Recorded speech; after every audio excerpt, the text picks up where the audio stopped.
სოფელყვებიში მცხოვრები თემურ დევიძე მის სახლთან არსებული ღელის გაწმენდას ითხოვს. ჩემი სახლი. რა შემოვარდეს წყალი იქ? აი წამუდაბლა შეამოწმოთ, ჩაგუბებული არის. ჩაგუბებულია წყალი. და მინდა გაიწმენდოს ტრაქტორი მოვიდეს იმასთან გაწმენდოს, მეტი არაფერი. თემურ დევიძის განცხადებით მან ღელის გაწმენდის თხოვნით ბორჯომის მუნიციპალიტეტის გამგეობას ერთხელ უკვე მიმართა.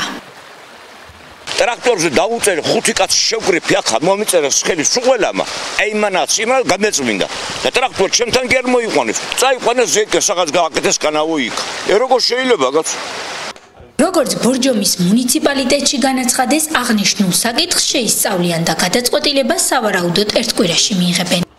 ანუ რაც შეეხება იმ მონაკვეთს რომელიც არის გასასმენდი ყვიბიში აზას აღნიშნული მოქალაქეები ამბობენ რომ განცხადება იყო შემოსული ჩემთვის სამწუხაროდ არ იყო აქამდე ცნობილი ის ადრე ტექნიკაც იყო ყვიბიში მიმართული ის სხვა საქმეზე იყო მიმართული და არ იყო ჩვენი ტექნიკა ამ ეტაპზე დავალება მივეცი შესაბამის სამსახურს რომ მივიდნენ ადგილზე შეისწავლა პრობლემა აქვს მოსახლეს თუ საჭირო გახდება და თუ შესაძლებელი იქნება ჩვენივე რესურსით გავაკეთებთ ღელის გაწმენდას თუ არა და მაშინ უკვე ოფიციალურად ხაშტაღის შედეგება თუ აუცილებელი გასწმენდია ეგრეთ უნდა ინახოს ჯერ რეალური სურათი არ ვიცი გაიწმინდება თუ არა სოფელი ყვიბისის ღელე ეს ცნობილი მომავალ კვირას გახდება.